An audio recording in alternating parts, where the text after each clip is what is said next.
경영학과 허영재이고 러시아가 우크라이나를 침공한 지리적 이유에 대해서 설명하겠습니다. 러시아 우크라이나 전쟁의 배경과 분석.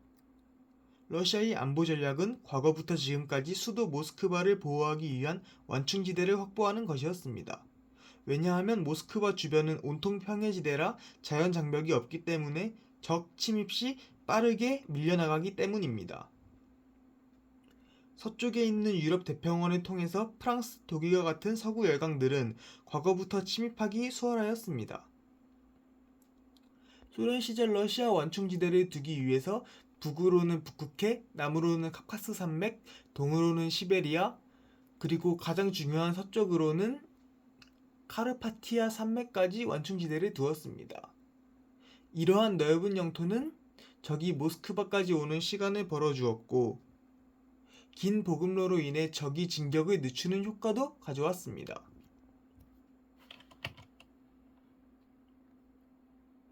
우크라이나가 러시아에게 지리적으로 중요한 이유. 우크라이나는 지리적으로 러시아와 접해 있기 때문에 모스크바를 쉽게 공격 가능합니다. 우크라이나에는 카르파티아 산맥이 위치하였기 때문에 러시아는 이를 천연 방벽으로 활용 가능합니다. 또한 러시아는 우크라이나의 비옥한 영토를 활용해서 식량 자원을 확보할 수 있고 부동항이 흑해로 나갈 수 있는 전략적 요충지이기도 합니다. 우크라이나의 독립과 나토와 러시아의 대립.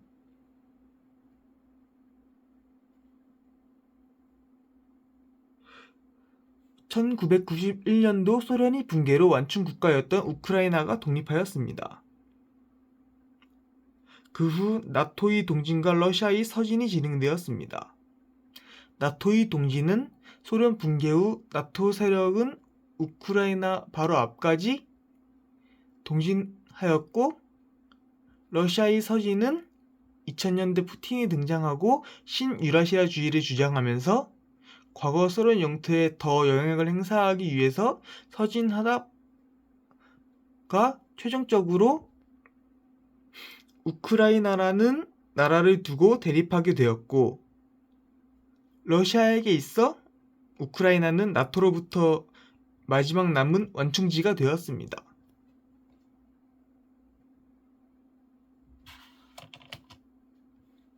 우크라이나의 나토 가입 시도.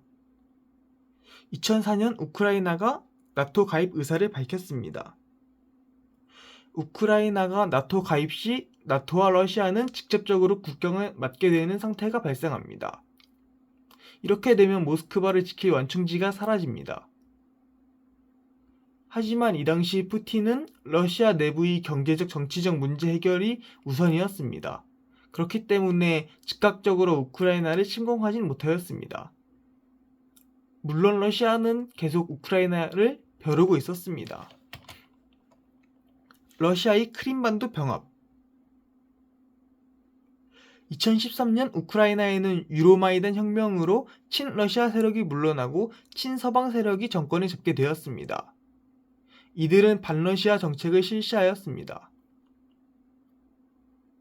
이에 따라 2014년 러시아는 이를 경고하기 위해서 크림반도 병합과 돈바스 지역의 세력권 확보를 시행하게 됩니다. 크림반도와 돈바스 둘 다 러시아의 인구 비중이 높았기 때문에 이들은 비교적 쉽게 진행되었습니다. 한편 이에 반발한 우크라이나는 그 후 더 적극적으로 나토 가입을 추진하게 됩니다. 러시아의 침공. 우크라이나의 계속되는 나토 가입 추진으로 푸틴은 위기감을 느낍니다. 고민하던 러시아는 결국 2022년 2월 우크라이나를 침공하게 됩니다.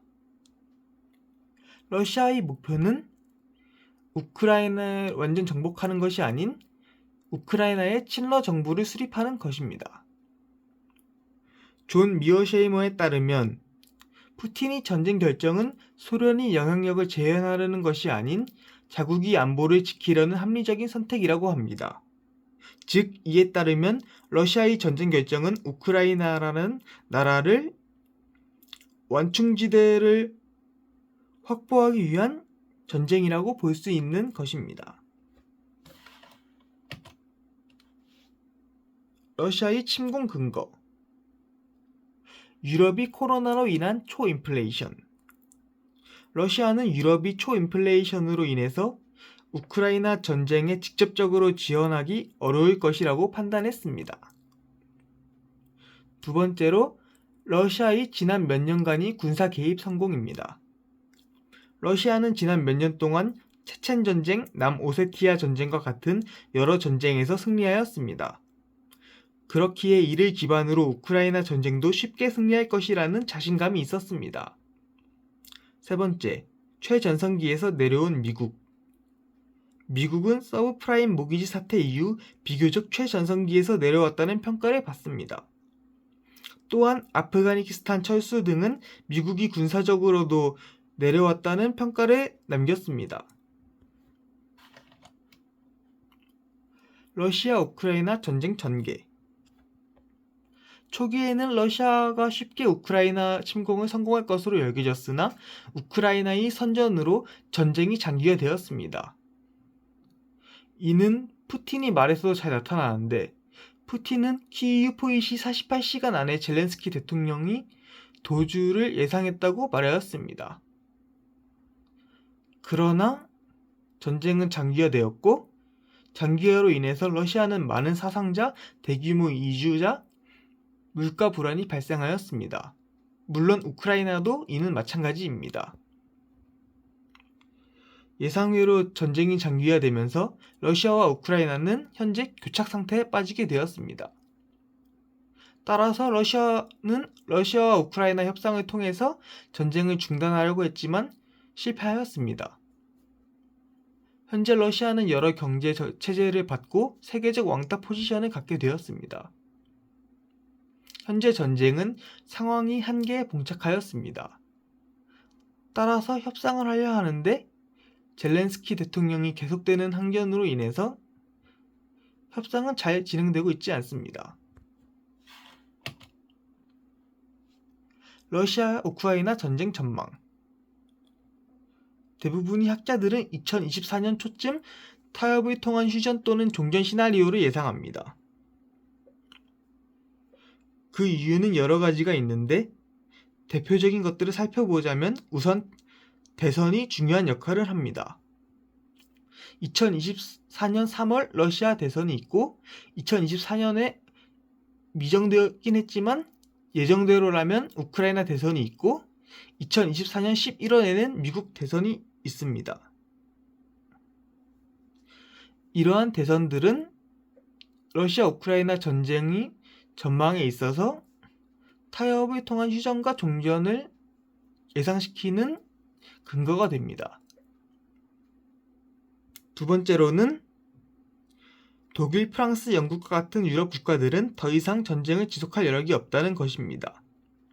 앞서 말했듯이 이들은 코로나로 인한 초인플레이션 등으로 인해서 경제적으로 아직 회복되지 않은 상태이고 전쟁이 장기화되면서 이들 국가 내의 전쟁 여론도 전쟁을 중단하라는 쪽으로 치우쳐지고 있습니다. 그렇기 때문에 이들 국가들도 휴전 또는 종전을 희망하고 있습니다. 러시아는 전쟁으로 인한 경제 제재를 받았습니다. 따라서 러시아는 경제 회복을 위해 지속되는 서방의 경제 제재를 풀어야 할 필요성을 느끼고 있습니다. 마지막으로 푸틴은 여기에서 지면은 실각될 확률이 높고 심각한 경우에는 러시아 연방이 해체될 가능성도 있기 때문에 전쟁이 타협을 선호하고 있습니다. 또한 전쟁에서 철수할 경우 우크라이나의 나토 가입은 기정사실화되는 것이기 때문에 전쟁에서는 타협을 선호하고 있습니다. 러시아 우크라이나 전쟁의 함의. 러시아 우크라이나 전쟁으로 인해서 유럽이 러시아에 대한 위협을 느끼고 다시 재무장하였습니다. 유럽이 재무장과 전쟁의 여파로 인한 신냉전 구조가 심화되었습니다. 한편 오랜 전쟁으로 서방이 힘이 약해졌으므로 중국이 대만 침공 확률이 높아졌다는 분석도 존재하긴 합니다. 세계적인 밀 재배 지역인 우크라이나가 전쟁하게 되면서 밀 수출이 제한되었고 이에 따라 곡물 가격도 급속도로 인상되었습니다. 전쟁 전 유럽은 많은 양의 자원을 러시아로부터 얻고 있었습니다. 그러나 전쟁으로 인해 러시아는 자원이 보급을 끊었고 이는 서방이 러시아의 리스크를 인지하게 된 부분이 되었고 자원을 여러 나라에서 받게 되는 변화를 만들었습니다. 마지막으로 세계 경제 안보의 위기가 고조되었습니다. 최근 몇 년 동안 세계는 비교적으로 평화로웠습니다. 그러나 서방의 입장에서 바로 옆 나라인 우크라이나에서 전쟁이 발생한 것은 그들의 경제와 안보에 있어서 위기감을 심어주기에 충분했습니다. 결론적으로 이에 따라 서방뿐 아니라 세계의 경제 안보도 위기감이 고조되는 결과를 낳게 되었습니다. 이상 지금까지 러시아가 우크라이나를 침공한 지리적 이유에 대해서 설명한 경영학과 허영지였습니다. 감사합니다.